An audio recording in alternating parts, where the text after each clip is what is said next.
گاؤں کا ایک لڑکا کاشف بہت شرارتی اور لالچی تھا۔ اس نے فیصلہ کیا کہ وہ سنہری بکری کو ڈھونڈے گا۔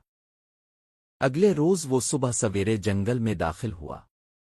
درختوں کی شاخیں جادوئی چھت کی طرح تھیں، زمین پر رنگ برنگے پھول کھلے تھے اور پرندوں کی آوازیں گھنٹیوں جیسی تھیں۔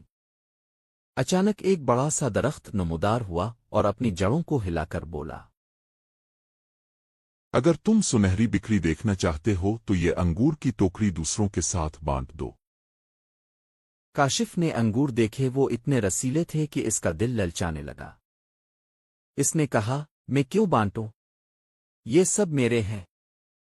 اس نے سارے انگور خود کھا لیے۔